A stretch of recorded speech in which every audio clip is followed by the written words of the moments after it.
ہیں. اِنَّ ذَلِكَ عَلَى اللَّهِ يَسِيرٌ، اللہ تعالیٰ کے لیے بہت آسان ہے، ہمارے لیے آسان نہیں ہے. اب جیسا میں ایک سائنٹسٹ اگر ہوں، میں بول دیا بھئی یہ مائکرو فون کا کام کرے گا، یہ بیٹھنے کا کام کرے گا، اور یہ جو ہے لائٹ دینے کا کام کرے گا، اس پہ اس سے زیادہ لوڈ نہیں ڈال سکیں گے آپ، ٹوٹ جائے گی کرسی. اس پہ ایک پرٹیکولر والیوم کو جو ہے یہ ایمپلیفائی کرے گا، یہ پرٹیکولر وولٹیج پہ چلے گا. اگر آپ 220 سے زیادہ چلائیں گے تو یہ ٹیوب لائٹ جل جائے گی. یہ بنانے سے پہلے میں بول دیا یہ اس کی تقدیر ہے. اب یہ میرا اس پہ کمپلشن نہیں ہے، یہ بات کو سمجھیے، کمپلشن نہیں ہے تم کرنا ایسا بول کے. ہم فیل نہیں، ہماری تقدیر میں تھا، میں قسم کھا کے بول سکتا ہوں، ہماری تقدیر میں تھا کہ ہم لوگ سب یہاں اس وقت بیٹھیں گے، مگر کوئی ہکال کے نہیں لایا آپ کو، آپ اپنی مرضی سے آئے ہیں. اللہ تعالیٰ کو علم تھا 8 تاریخ کو 1:30 بجے یہ لوگ جو ہے یہاں رہیں گے، 3 بجے تک رہیں گے، جو بھی اللہ تعالیٰ کو علم تھا، انہوں نے لکھ دیا. اب یہ فیصلے کا جو اجر ہے وہ آپ کے فیصلے پہ، آپ جو آئے ہیں اپنے ارادے سے آئے ہیں. کائے کے ارادے سے آئے ہیں؟ کہ بھی زیادہ تر لوگ یہ آئے کہ چلو اللہ کے کلام کو سمجھنے کا موقع مل رہا ہے، تو اب وہ فرشتوں کو وہ گواہ بنا دیے، گھیر لیے فرشتے، جا کے اللہ تعالیٰ کو انفارم کر رہے ہیں کہ آپ کے فلاں فلاں بندے ولد فلاں فلاں جو ہے بیٹھ کے کائے کے لیے بیٹھے تھے جنت کی امید میں، کائے سے ڈر کے بیٹھے تھے دوزخ سے. وہ بہت لمبی حدیث ہے، بہرحال یہ انفارمیشن اللہ تعالیٰ کے پاس جا رہا، وہ اس سے بڑی محفل میں ذکر کر رہے ہیں، اور پھر بول رہے ہیں کہ ان کو اعلان کر دو ان کے گناہوں کی مغفرت ہو گئی. وہ اچھے سے عمل پہ تو معلوم ہوا کہ تقدیر پہ ایمان لانا ضروری ہے، اور عمل ایسا کرنا ہے جیسا میں ذمہ دار ہوں. بہت کلیئر بات ہے، اس میں کنفیوژن نہیں ہونا چاہیے. رسول اللہ صلی اللہ علیہ وسلم کی اگر احادیث پڑھیں آپ تقدیر پہ تو ایسا معلوم ہوتا ہے کہ ان سے زیادہ صلی اللہ علیہ وسلم کوئی اور تقدیر پہ اتنا ایمان نہیں رکھ سکتا، کیونکہ وہ خود ایسی باتیں بولے ہیں. لیکن جب آپ سیرت پڑھتے ہیں تو معلوم ہوتا ہے کہ ان کی اتنی کوشش کوئی نہیں کرا ہے دین کو پھیلانے کے لیے. کیا کوشش ہے؟ دانت ٹوٹ گئے تو خبر پھیل گئی کہ آپ کا جو ہے انتقال ہو گیا، شہید ہو گیا آپ. تو اب یہ معلوم ہوا کہ ہم کو ایمان اس بات پہ لانا ہے کہ اللہ تعالیٰ علیم ہے، ان کا علم ہے، ان کو معلوم ہے کون سی چیز کب کیا کرے گی، اور ان کا علم غلط نہیں ہوتا، وہ ان کا علم ہے. It is his problem. ہمارے لیے کیا بولے؟ تمہارے پاس یہ قرآن تمہارے لیے نازل کیا گیا ہے، اس کو پڑھو، اس کو سمجھو، اس پہ عمل کرو. تمہاری نیتوں کے لحاظ سے، تمہارے اعمال کے لحاظ سے تم کو جنت اور دوزخ کا فیصلہ سنا ہے. ان کو یہ بھی معلوم ہے کون جنت میں جائے گا، کون دوزخ میں جائے گا. یہ ان کے علم کی شان ہے. اب لوگ یہ جو ہے یہ سمجھے کہ بھئی تقدیر کمپلشن ہے. بولے کیا کریں گے صاحب، ہماری تقدیر میں نہیں ہے. بولے آپ کو کیسا معلوم تو آپ کی تقدیر میں نہیں ہے؟ ہو سکتا آپ کل اس شدت سے ایمان لے آئیں کہ اچھے اچھے لوگ پیچھے رہ جائیں. ہوا ہے ڈاکواں ایمان لائے، کئی جگہ مرڈررز ایمان لایا، تو نہیں بول سکتے ان کا کیا ہے. تو پھر یہاں بات آ رہی ہے کہ ہم کوئی بھی چیز زمین میں، جیسا زلزلہ آنے والا ہے، طوفان آنے والا ہے، ہماری زندگی میں کوئی ہارٹ اٹیک ہونے والا ہے، برین ہیمریج ہونے والا ہے، معمولی بخار آنے والا ہے، تمام چیزیں لکھ دی گئی ہیں. اب اس پہ صبر کرو، آپ تقدیر پہ صبر کرو، شکر کرو. شکر کی کیفیت ہے تو شکر کرو، اجر ملے گا. صبر کی کیفیت ہے تو صبر کرو، اجر ملے گا. اس کے بعد میں جو ہے سورہ رعد میں، سورہ رعد کی 39 آیت میں لکھ دیے وَيَمْحُ اللَّهُ مَا يَشَاءُ وَيُثْبِتُ وَعِندَهُ أُمُّ الْكِتَابِ، کہ اللہ تعالیٰ جو چاہتے ہیں مٹا دیتے ہیں اور جو چاہتے ہیں باقی رکھتے ہیں، ان کے پاس اصل کتاب ہے. تو مطلب یہ ہوا کہ الٹیمیٹ اتھارٹی تقدیر نہیں ہے، الٹیمیٹ اتھارٹی اللہ تعالیٰ ہے. وہ اگر چاہیں تو تقدیر کو بدل سکتے ہیں. اب پھر ہم کو نہیں معلوم کہ کب بدلتے ہو کب نہیں بدلتے. دعاؤں سے بدل سکتے ہیں بھئی، اب دعا کریں ہم دعاؤں سے بدل سکتے ہیں. تو بھئی یہ بات ماننا پڑتا ہے کہ الٹیمیٹ اتھارٹی جو اللہ تعالیٰ ہیں وہ بدل سکتے ہیں. اور پھر اس کے بعد میں اس کی وجہ بتا رہے ہیں. یہ ہم کیوں انفارم کر رہے ہیں کہ کوئی بھی چیز، کوئی بھی حادثہ، کوئی بھی بری چیز زمین میں آنے سے پہلے یا تمہاری زندگی میں آنے سے پہلے لکھی ہوئی ہوتی، بلکہ ہم کیوں تم کو انفارم کر رہے ہیں لِكَيْ لَا تَعْسَوْا عَلَى مَا فَاتَاكُمْ وَلَا تَفْرَحُوا بِمَا آتَاكُمْ، کہ تم جو تم سے جاتا رہے اس پہ افسوس نہ کرو، اور جو تم کو ملے اس پہ اتراؤ مت، اپنے آپ کو تڑم خواہ مت سمجھو. دیکھیں بڑی بات صاف ہے اب جو ہے ایک بزنس میں انویسٹ کرے، ڈوب گیا. اب جو تقدیر پہ ایمان لاتا بولتا بھائی اللہ تعالیٰ کی مرضی تھی، تقدیر تھی، نہیں ملا میرے کو، میں کوشش تو پوری کرا، نقصان ہو گیا میرا. تو ایک اطمینان ہو گیا کہ اللہ تعالیٰ نہیں چاہتے تھے، تقدیر میں تھا، ڈوبا. تو اب اس میں غمگین نہیں ہوا، تاکہ تم غمگین نہ ہو، برا نہ مانو. ایک آدمی ہے تھوڑا سا انویسٹ کرا، زبردست فائدہ ہو گیا اس کو. اب جو مومن رہتا وہ یہ بولتا کہ بھئی یہ تو اللہ تعالیٰ کی دین ہے. تو اس میں جو بات آ رہی ولا تفرحوا، فرح کس کو بولتے؟ ایگزلٹنٹ، اپنی خوشی کو فخر کے طور پہ ظاہر کرنا، جو مومن صرف جنت میں کریں گے، دوسرے لوگ اس دنیا میں کرتے ہیں. ایک وکٹ لے لیے، ہاتھا مار لیتے ہوئے پھر رہے ہیں، گول مارے، ہاتھا مار لیتے ہوئے پھر کر رہے ہیں گول. یہ پہلے زمانے میں نہیں ہوتا تھا، آج کل بہت کامن ہو گیا ہے. تو یہاں اللہ تعالیٰ بول رہے ہیں کہ دیکھو، یہ ہم اس لیے انفارم کر رہے ہیں کہ تمہاری زندگی سے کوئی چیز تم کو نقصان پہنچا رہی ہو تو تم اس پہ افسوس مت کرو، اور تم کو کچھ فائدہ ہو تو اس پہ جو ہے اتراؤ مت، بوسٹ مت کرو، فخر مت کرو، کیونکہ یہ اللہ تعالیٰ کی مرضی سے جو کچھ ہے وہ ہوا ہے. پھر فرما رہے ہیں کہ واللہ لا یحب کل مختال فخور، اور بے شک اللہ تعالیٰ کسی بھی اترانے والے، فخر کرنے والے کو پسند نہیں کرتا. ایک حدیث آئی ہے، کئی وقت ذکر ہوا ہے اس کا، کہ کسی کے دل میں اگر رائی برابر تکبر ہو تو وہ جنت میں داخل نہیں ہوگا. فخر کائے پہ کریں گے، کائے پہ اترائیں گے آپ؟ جو کچھ ہے اللہ تعالیٰ کا دیا ہوا ہے. بھائی زندگی اسی کی دی ہوئی ہے، ہدایت اسی کی دی ہوئی ہے، علم اسی کا دیا ہوا ہے، دولت اسی کی دی ہوئی ہے. اگر جو قرآن پڑھتے چلے جائے، بھائی اپنی مرضی سے نہیں بول رہا ہوں، قرآن کی مختلف آیات، مختلف مقامات پہ یہ باتیں ثابت ہیں کہ ہمارا تو کچھ ہے ہی نہیں، تو پھر فخر کی کیا گنجائش؟ تو اگر کوئی فخر کر رہا ہے تو فخر تو اللہ تعالیٰ کو کرنا چاہیے. فخر میری، تکبر میری چادر ہے، اس پہ کوئی قدم نہ رکھے، وہ مستحق ہے. الحمدللہ، ساری تعریف اللہ کے لیے ہے، ہمارے لیے کوئی ہے ہی نہیں. تو ایسے لوگوں کو جو فخر کرتے ہیں، اتراتے ہیں، اللہ تعالیٰ پسند نہیں کرتا. الذین یبخلون یامرون الناس بالبخل، وہ لوگ جو مال کو روکتے ہیں، کنجوسی کرتے ہیں، اور پھر انسانوں کو بھی تبلیغ کرتے ہیں مال کو روکنے کی. کیا سمجھتے ہیں مال یہ اب ہمارا ہے، ہمارا مال ہے، ہمارے پاس کیا ہے؟ یہ اللہ کا مال ہے جو اللہ تعالیٰ نے تمہارے پاس رکھا ہے، اس میں سے اتنی زکوٰۃ دو، اتنی خیرات کرو. یہ اللہ کا مال ہے، ہمارا مال نہیں ہے. یہ جو کفر کی کیفیت ہے، اترانے کی کیفیت ہے، یہ سمجھتا کہ میرا مال ہے.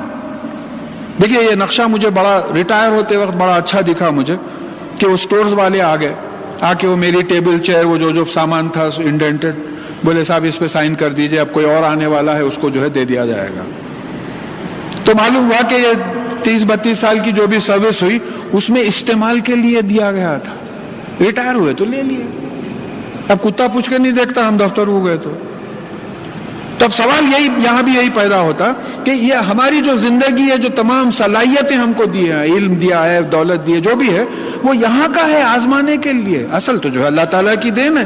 اور پھر وَمَن يَتَوَلَّ فَإِنَّ اللَّهَ هُوَ الْغَنِيُّ الْحَمِيدُ، اور اگر کوئی پلٹ جائے، آپ کی دعوت سے کوئی پلٹ جائے تو بے شک اللہ تعالیٰ انڈیپینڈنٹ ہے، لاپرواہ، بے پرواہ ہے ان لوگوں کے لیے، اور وہ حمید ہے، اس کی تعریف کی گئی ہے، اس کو تعریف کی محتاجی نہیں ہے. اس کو ہمارے الحمدللہ سبحان اللہ بولنے سے اس کی شان میں کوئی فرق ہونے والا نہیں.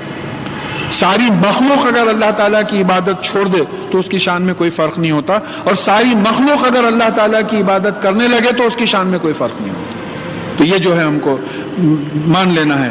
لقد ارسلنا رسولنا بالبینات وانزلنا معهم الکتاب والمیزان لیقوم الناس بالقسط، اور بے شک ہم نے اپنے رسولوں کو کھلی ہوئی نشانیاں دے کر بھیجا، انہیں معجزے دے کے بھیجے. پھر ان کے ساتھ ہم نے کتابیں نازل کی، کتاب کے ساتھ میزان نازل کیا. میزان کا مطلب کیا ہے؟ بیلنس نازل کیا کہ اس کتاب پہ عمل کیسا ہو.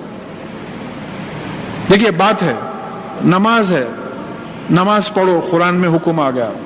ایک حکم آیا اقیموا الصلاۃ وآتوا الزکاۃ، حکم آ گیا.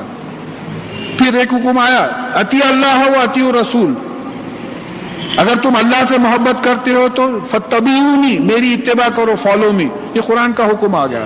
تو اب یہاں کیا ہوا کہ قرآن کتاب دی اور پھر اس میں بیلنس نازل کیا. تو بیلنس کیا نازل کیا کہ رسول اللہ صلی اللہ علیہ وسلم نے بتا دیا کہ بھئی 5 نمازیں پڑھنا ہے, اس طریقے سے پڑھنا ہے.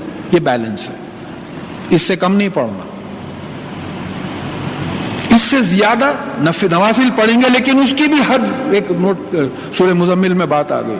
ہم جانتے ہیں کہ آپ 1/3 آدھی رات 2/3 رات جاگتے ہیں, آپ کو وقت کا اندازہ نہیں ہے, تو اتنا ہی قرآن پڑھو جتنا کہ آپ کی سکت ہو, جتنی استطاعت ہو. تو بیلنس آ گیا اس میں.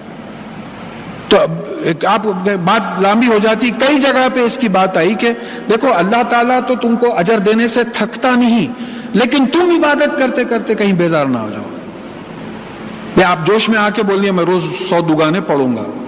کئی لوگوں کا ہوتا, پاس ہو گئے, خوش ہو کے بولے میں 1000 دگانے پڑھوں گا. اب آ کے بعد میں پوچھ رہے ہیں صاحب اس میں سے ایک بھی نہیں ہوا, کیا کرنا ہے؟ بھائی آہستہ آہستہ کر کے پڑھو.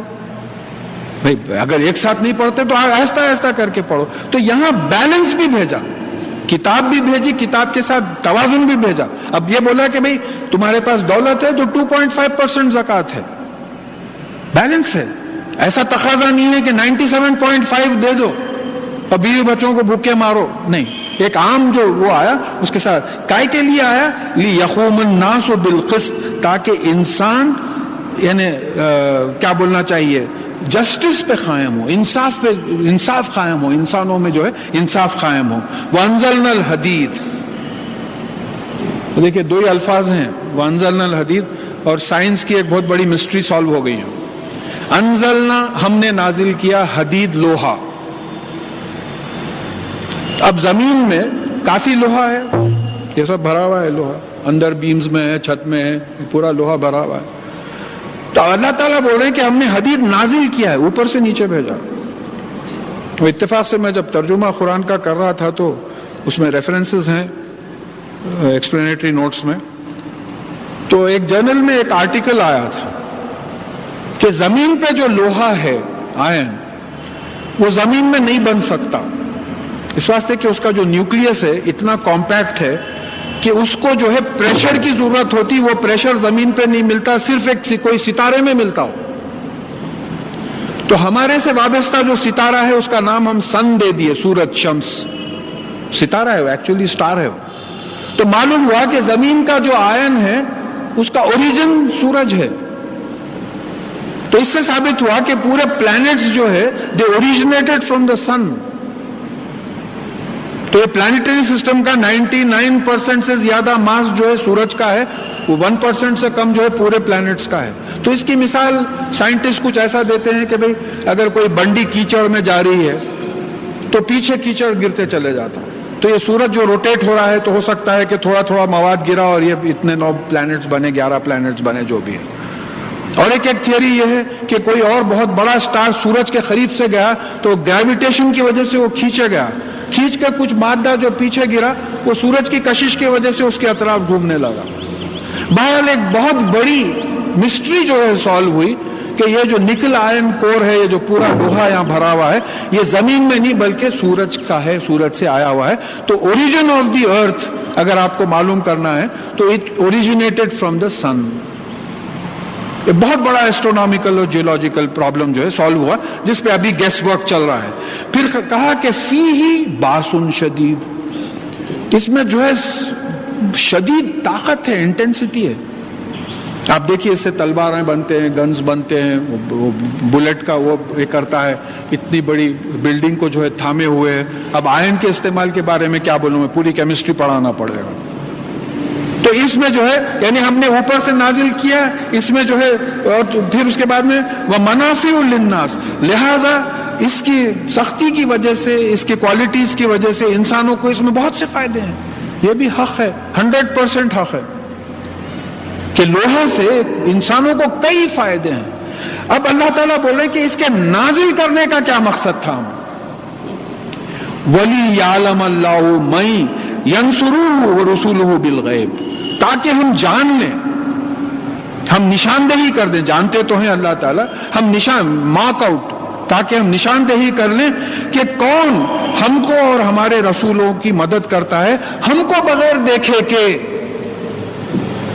بنا ہم کو دیکھے کہ یہ لوہا یعنی یہ پوری میٹلرجیکل فیلڈ ہمارا دین قائم کرنے کے لیے استعمال ہوتی ہے یا اپنی دنیا بنانے کے لیے استعمال ہوتی ہے؟ اب ظاہر ہے صحابی جو نکلے ہیں جہاد وغیرہ پہ لوہے کی تلواریں لے کر، تو وہ تو لوہے کو اللہ کی راہ میں استعمال کر لیے. وہ لوہا جو مسجد بنانے میں استعمال ہوا ہے وہ تو اللہ کی راہ میں استعمال ہوا. تو یعنی اللہ کے دین کو قائم کرنے کے لیے کون استعمال کر رہا ہے؟ یعنی یہاں پوری سمجھیے کہ پورے میٹلرجی کی جس معلوم ہوتی ہے، ایک سارٹ آف سمبل جیسا بولتے، جیسا سورہ نحل میں ہم پڑھ چکے ہیں، بات کر چکے ہیں کہ شہد میں شفا ہے.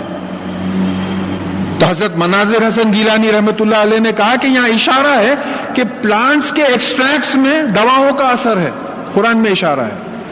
تو میں اس کو تھوڑا سا ایڈ کیا کہ بھئی شہد کی مکھی کے شہد میں شفا ہے، تو وہ رس پی کے پیٹ میں پروسیس ہونے کے بعد شفا ہے اس کو. تو پلانٹس کے جو ہے ارخ نکال کے اس کو پروسیس کرنے کے بعد دوا بنتی ہے اس سے. یہ ہے قرآن. اب ہم ایسے قرآن کو جو ہے، اب بعض لوگ ہم لوگوں پہ اعتراض کرتے کیا سائنس لے کے بیٹھے صاحب قرآن میں. تو آپ لوگ ججز ہیں، دیکھیے اب اس کو اور کیسا سمجھائیں گے؟ انزلنا الحدید کو اور کیسا سمجھائیں گے؟ ہم نے لوہا نازل کیا. ارے پوری جیولوجی ایسٹرونومی اس وقت کھل کے ماشاءاللہ سامنے ہے کہ جو کور ہے اس میں نکل آئرن کور ہے، اس میں لوہا ہے. کہاں سے آیا لوہا؟ بیچ میں کیسا گیا وہ؟ تو زمین ایک زمانے میں جو ہے آگ کا گولا تھا، مولٹن تھی، پگھلی ہوئی حالت میں تھی. تو ڈینسٹی ڈیفرینسیشن میں جو ہے بھاری دھاتیں جو تھی، بھاری ہیوی میٹلز جو تھے وہ نیچے چلے گئے اور لائٹر میٹیریل جو ہے اوپر آ گئے. یہ پورا پروسیس چلا ہے. تو انزلنا الحدید میں پوری جیولوجی کی کتاب لکھ دو آپ، اگر آپ واقع اللہ تعالیٰ آپ کو اگر ہدایت دے تو. پھر یہ بولے کہ یہ دیکھنے کے لیے، نشاندہی کرنے کے لیے کہ ہمارے رسولوں پر ہم کو بغیر دیکھے کہ کون ایمان لاتا ہے. دیکھیے بغیر دیکھے کہ ایمان لانا ایک بڑی خاص بات ہے. میں پھر بھی وہ حدیث دوہرا دیتا ہوں کہ ایک وقت رسول اللہ صلی اللہ علیہ وسلم نے سوال کیا کہ بھئی تم میں سب میں عجیب ایمان کس کا ہے؟ عجیب ایمان کس کا ہے؟ تو صحابہ نے کہا کہ ملائک کا ہوگا. تو بولے ہم فرشتوں کا ایمان کیا ہے؟ وہ تو رات دن اللہ تعالیٰ کی تجلی دیکھتے رہتے. تو بولے ہمارا ہوگا. تو بولے میں تم میں ہوں، رسول کی حیثیت سے تمہارے ایمان میں کیا خاص بات ہے؟ تو بولے آپ کا ہوگا. تو بولے مجھ پہ تو وہی نازل ہوتی، میرے ایمان میں کیا عجیب ہونے کی کیا بات ہے؟ تو بولے نہیں سمجھ میں نہیں آیا. تو بولے عجیب و غریب ایمان ان لوگوں کا ہوگا جو میرے بعد آئیں گے جنہوں نے مجھے بھی نہیں دیکھا ہوگا. یعنی رسول اللہ صلی اللہ علیہ وسلم پر ایمان بھی غیب ہو گیا ہمارے لیے. سوچ کے دیکھیے آپ، یہ مقام ہمارا ہے، یہ قرآن ہے، یہ باتیں اس سے نکلتی ہیں. ان اللہ قوی العزیز، اور بے شک اللہ تعالیٰ قوی ہے، اقتدار والا ہے. اب قوی کا مطلب قوت والا.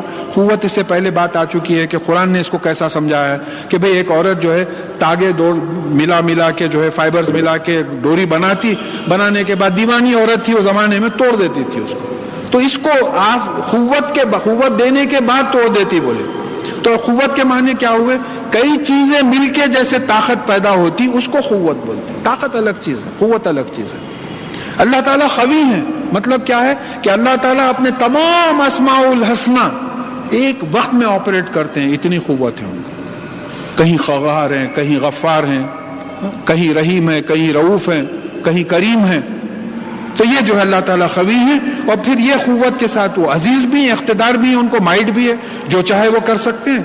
وَلَقَدْ أَرْسَلْنَا نُوحًا وَإِبْرَاهِيمَ وَجَعَلْنَا فِي ذُرِّيَّتِهِمَا النَّبُوَّةَ وَالْكِتَابَ فَمِنْهُمْ مُهْتَدٌ وَكَثِيرٌ مِّنْهُمْ فَاسِقُونَ. اور بے شک ہم نے نوح علیہ السلام کو بھیجا، اور پھر ابراہیم علیہ السلام کو بھیجا، اور پھر ہم نے ان کی اولاد میں نبوت اور کتاب کو قائم رکھا.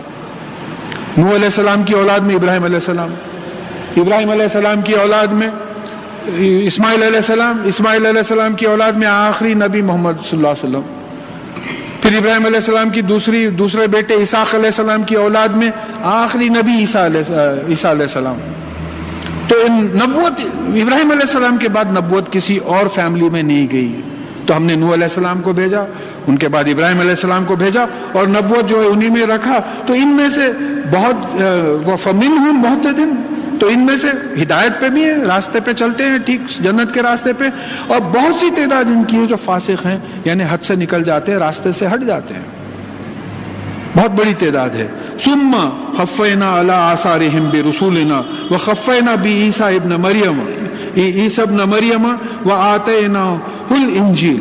اور پھر ہم نے ان کے بعد یعنی ابراہیم علیہ السلام کے بعد ایک کے بعد ایک کئی رسول بھیجے، اور پھر ہم نے ان کے بعد عیسیٰ علیہ السلام جو بی بی مریم کے بیٹے تھے ان کو بھیجا، اور ان کے ساتھ ان کو انجیل عطا کی. ان کو وآتیناہ الانجیل، ان کو انجیل عطا کی. تو اب یہاں خاص طور پہ عیسیٰ علیہ السلام کا ذکر کیوں آ رہا؟ تو معلوم ہوا کہ بنی اسحاق میں، اسحاق علیہ السلام کے اولاد میں عیسیٰ علیہ السلام آخری نبی تھے، اور اسماعیل علیہ السلام کی اولاد میں محمد رسول اللہ صلی اللہ علیہ وسلم جو ہے آخری نبی تھے. اور پھر وہ جعلنا فی قلوب الذین اتبعوا رافعۃ ورحمہ، اور پھر جنہوں نے عیسیٰ علیہ السلام کی اتباع کی، اطاعت نہیں، اتباع یعنی وہ جو بات بولے ہیں اس پہ عملی طور پہ یعنی پریکٹیکلی عمل کیا، ان کے دلوں میں ہم نے رافع، یہ رؤوف سے یعنی سمپتائز کرنا، دوسروں کو تکلیف نہیں پہنچانا، دوسروں کو پہ ترس کھانا. عیسیٰ علیہ السلام کے جو فالوورز تھے، اتباع کرنے والے تھے، ان کے دلوں میں ہم نے یہ کیفیت ڈال دی کہ دوسروں کو تکلیف نہیں پہنچانا اور دوسروں پہ ترس کھانا، یہ کیفیت پہنچا دی. لہٰذا اب ایک ورڈ ہے لٹریچر میں گڈ کرسچنز، بڑے اچھے اخلاق کے لوگ ہوتے ہیں، بھائی نیچے منڈی کر کے پریسٹ ہیں بعض اس طریقے کے. اب اس کا ذکر آ رہا ہے وَرَهْبَانِيَّةَ نِبْتَدَعُوهَا وَمَا كَتَبْنَا عَلَيْهِمْ إِلَّا ابْتِغَاءَ رِضْوَانِ اللَّهِ فَمَا رَعَوْهَا حَقَّ رِعَایَتِهَا. اور رہبانیت انہوں نے اس کی ابتدا کی. رہبانیت کیا ہے؟ دنیا کو چھوڑ کے بالکل شادی نہیں، بیوی بچے نہیں، کچھ بھی نہیں، دنیا کو دنیا سے الگ ہو جانا، اس کو رہبانیت بولتے ہیں. ہمارے پاس جو ہے بولے نہیں، تاریخ کو دنیا ہم میں سے نہیں ہے بولتے. ارے یہ تمام چیزیں کرتے ہوئے عمل کرو جبھی تو کمال ہے، چھوڑ دے کے عمل کریں گے تو گناہ کی زندگی میں آ جائیں گے، کیونکہ جو اندر کے جو تقاضے ہیں وہ تو پورا بعض اوقات غلط طریقوں سے انسان پورا کرتا ہے. ایسے کئی واقعات خود انہی کے لوگوں نے کئی ایسی کتابیں لکھی ہیں. تو بولے کہ یہ رہبانیت جو ہے دنیا کو ترک کرنا ہے، انہوں نے اس کی دیکھیے یہ بدا یعنی اس سے پہلے ایسی پیٹرن تھا ہی نہیں، بغیر کسی پیٹرن کے انہوں نے اس کو وجود میں لایا. اور ہم نے ان کو جو ہے ان پہ پرسکرائب نہیں کیا تھا، ہم نے ان سے نہیں کہا تھا کہ دنیا کو ترک کرو. اور انہوں نے دنیا کو اس لیے ترک کیا کہ اللہ تعالیٰ کی خوشی حاصل کریں، لیکن جیسا کرنا چاہیے تھا ویسا انہوں نے نہیں کیا. بھئی دیکھیے ایک چیز ہے آپ اپنے آپ سے اپنے پہ اچھی چیزیں حرام کر لیے، اب اس کے تھوڑے جنریشنز گزرے بعد دیکھے کہ یہ اپنے سے جم رہا نہیں، غلط حرکتیں ہونے لگی. تو جیسا کرنا چاہیے تھا، جیسا آپ اقرار کیے تھے اللہ کی خاطر ہم نے دنیا چھوڑ دی، نہیں، دنیا والوں سے غلیظ حرکتیں بعض آپ نے کر دی. تو اللہ تعالیٰ بول رہے کہ میں بری ہوں اس سے، ہم نے اس کو جو ہے نہیں لکھا تھا دنیا ترک کرنے کا، یہ اپنے سے کیے اللہ کو خوش کرنے کے لیے، لیکن انہوں نے جیسا کرنا چاہیے تھا ویسا نہیں کیا. فَآتَيْنَا الَّذِينَ آمَنُوا مِنْهُمْ أَجْرَهُمْ، تو ان میں سے جن لوگوں نے ایمان لایا ہم ان کو ان کا اجر دیں گے. وَكَثِيرٌ مِّنْهُمْ فَاسِقُونَ، اور ان میں سے کئی لوگ ہیں جو حد سے نکل جانے والے ہیں، جنت کے راستے سے ہٹ گئے ہیں. یا ایھا الذین آمنوا اتقوا اللہ وآمنوا برسولہ، یا اے وہ لوگوں جو ایمان لائے ہو اللہ سے ڈرو اور اس کے رسول پر ایمان لاؤ. یہ حکم ہے. یہاں ہم کو رک کے سوچنا ہے کہ اللہ تعالیٰ خود حکم دے رہے ہیں کہ مجھ سے ڈرو. پہلے ڈر، پھر تقوی کا ڈر کیسا کہ بھئی اگر میں عمل کروں تو ایسا نہ ہو کہ اللہ تعالیٰ مجھ سے چڑ جائے. یہ ڈر میں بار بار ریپیٹ کرتا ہوں وہ مثال کہ بھئی آپ بچے سے بولے میں آتے وقت کیڈبری لاؤں گا، گھر کے قریب پہنچے آپ بھول گئے. اب آپ کے دل میں ایک ڈر پیدا ہوا کہ بھئی کیا ڈر کہ بچہ برا کام مانتا نہیں، اتنے سے بچے سے کیا ڈرنے کا، یہ محبت کا ڈر ہوتا ہے. تو یہ اللہ سے ڈرنے کا مطلب یہ لاٹھی بندوق سے جو ہے توپ سے ڈرنے کا نہیں، بلکہ اللہ کی محبت سے ڈرنے والے کہ اللہ نہیں معلوم اللہ تعالیٰ اس حرکت سے ایسا نہ ہو کہ چڑ جائیں. اور پھر رسول اللہ صلی اللہ علیہ وسلم پر ایمان لاؤ، ان سے امن میں آ جاؤ، وہ جو باتیں بولتے ہیں اس پہ عمل کرو. تو اللہ تعالیٰ کیا کریں گے؟ یوتیکم کفلین من رحمتی، وہ اپنی رحمت سے تم کو دوگنا دیں گے، اپنی رحمت سے دوگنا دیں گے. کیا دوگنا دیں گے؟ وَيَجْعَلْ لَكُمْ نُورًا تَمْشُونَ بِهِ، وہ تمہارے لیے ایک نور بنا دیں گے جس کی روشنی میں تم چلو گے. زندگی میں قرآن کا نور ہے. دیکھیں کس کو ملے گا؟ یہ جو اللہ سے ڈرے گا اور محمد صلی اللہ علیہ وسلم کی پہ ایمان لائے گا, امن میں آ جائے گا, ان کی بات کو بھی مانے گا, اطیع اللہ و اطیع الرسول. تو اب ان کو کیا ہوگا کہ اللہ تعالیٰ دو رحمتیں دیں گے. ایک یہ کہ دنیا میں نور بنا دیں گے, قرآن نور ہے, اس پہ وہ عمل کرے گا. اور پھر دوسرا وَيَغْفِرْ لَكُمْ, اور پھر آخرت میں اس کی مغفرت کر دیں گے. یہ راستے پہ چلنے میں جو غلطیاں ہوئی ہیں وہ غلطیوں کو معاف کر کے جو ان کو جنت میں ڈال دیں گے. وَاللَّهُ غَفُورٌ رَحِيمٌ, اور بے شک اللہ تعالیٰ جو ہے گناہوں کی سزا سے بچانے والا اور رحم کرنے والا ہے. تو یہاں یہ بات ذہن میں رہنا ہے کہ یہ دو نور ہیں ہمارے پاس, ایمان اور عمل کا نور ہے. اس نور کے تحت زندگی میں گزاریں گے, زندگی یا اس دنیا میں گزاریں گے تو آخرت میں یہ نور ملے گا جس سے انشاءاللہ پل صراط پہ 3 لاکھ کلومیٹرز پر سیکنڈ کی رفتار سے نکل جائیں گے. کفلین, دوگنا دیں گے. یہ نور یہاں بھی کام آئے گا, یہ نور وہاں بھی کام آئے گا. پھر جب پہنچ جائیں گے تو جو غلطیاں دنیا میں اس نور کے چلنے کے باوجود, نور کے یعنی روشنی میں چلنے کے باوجود جو ہم سے غلطیاں ہوئی ہیں اس کو اللہ تعالیٰ معاف کر دیں گے, معاف کر کے جو ہے مغفرت کر دیں گے, بچا لیں گے سزا سے, کیونکہ وہ گناہوں کو معاف کرنے والے اور رحم کرنے والے ہیں. یہ اس لیے بتایا جا رہا لِأَلَّا يَعْلَمَ أَهْلُ الْكِتَابِ أَلَّا يَقْدِرُونَ عَلَى شَيْءٍ مِّن فَضْلِ اللَّهِ, کہ اہل کتاب جان لیں کہ اللہ تعالیٰ کے فضل میں سے ان کی کسی چیز پہ قدرت نہیں ہے, کسی چیز پہ کنٹرول نہیں ہے. اللہ تعالیٰ کا یہ دیکھیں, یہ کیونکہ یہ کیا سورہ مائدہ میں بات آئی ہے کہ یہ جو اہل کتاب ہیں وہ بولتے تھے کہ ہم اللہ تعالیٰ کے بیٹے ہیں, ہم اللہ تعالیٰ کے چہیتے ہیں, اور لہٰذا رسول اللہ صلی اللہ علیہ وسلم پر ایمان اس لیے نہیں لائے کہ وہ بنی اسرائیل میں سے نہیں تھے, بنی اسحاق میں سے نہیں تھے, بنی اسماعیل میں سے تھے. تو وہ تو بولتے تھے کہ ہم چہیتے ہیں اللہ تعالیٰ کے, اللہ تعالیٰ کے. تو اللہ تعالیٰ فرما رہے ہیں کہ اہل کتاب جان لیں کہ اللہ کے فضل سے جو کو کسی جو اللہ تعالیٰ کا فضل ہے اس میں سے کسی چیز پہ ان کو قدرت نہیں ہے, کسی چیز پہ کنٹرول نہیں ہے. وَأَنَّ الْفَضْلَ بِيَدِهِ اللَّهِ, اور فضل جو ہے وہ اللہ کے ہاتھ میں, کسی کے ہاتھ میں نہیں, اللہ کے ہاتھ میں. یہ فضل کیا ہے؟ ایک جگہ جنت بولے اس کو, یہ روشنی ہے. دیکھیے یہ روشنی پہ چلیں گے تو جنت میں جائیں گے, نہیں, سب انٹرلنکڈ ہے. آخرت میں جو فضل ہے وہ تو جنت ہے, لیکن وہ جنت حاصل کرنے کے لیے جو نور ہے وہ تو آپ کے پاس سامنے ہے, آپ کے یہ نور پہ چلنا پڑے گا. تو یہ ان کے ہاتھ میں ہے, اہل کتاب کے ہاتھ میں نہیں. یؤتیہ من یشاء, اب وہ جس کو چاہتا ہے دیتا ہے. دیکھیے یہاں monarchy ہے, بادشاہت ہے, اس سے کوئی پوچھ نہیں سکتا آپ ان کو کیوں ہدایت دیے, ان کو کیوں نہیں دیے, آپ نہیں پوچھ سکتے. بادشاہت ہے ان کی, جس کو چاہتے ہیں, ان کا علم ہے, ان کو معلوم ہے کس کو ہدایت دینا ہے, کسی کو نہیں دینا, کس کو جنت میں ڈالنا ہے, کس کو نہیں ڈالنا ہے, وہ جانتے ہیں. تو جیسا میں ایک وقت مثال دیا تھا کہ بھئی ایک گاڑی ہے, کار ہے آپ کی, اندر سٹیئرنگ ہے وہ بھی گول ہے, نیچے پہیا ہے وہ بھی گول ہے. اب پہیا ایک دن رک کے اللہ تعالیٰ سے بولا کہ ایسا کیسا صاحب, ان نے بھی گول میں بھی گول, میں پورے گوبر میں سے جاتا ہوں اور ان نے جو ہے اندر اے سی میں بیٹھا ہوا ہے, میں نہیں چلتا. تو گاڑی نہیں چلتی, پھر گاڑی رک جاتی. تو وہ بول رہے ہیں اللہ تعالیٰ کہ اگر ہم چاہتے تو سارے انسانوں کو جو ہدایت دے دیتے, آپ نہیں دی, آپ کی مرضی. دیکھیے ان کے جوریسڈکشن کو کوشچن کرنا نہیں ہے, ان کی یہ جو فضل ہے اللہ تعالیٰ کا, وہ کس کو دیتے ہیں کس کو نہیں دیتے ہیں وہ ان کا اپنا معاملہ ہے. اس کو غریب کیوں بنائے, اس کو امیر کیوں بنائے, اس کو ایسا کیوں کرے, اس کو ویسا کیوں, وہ ان کا معاملہ ہے.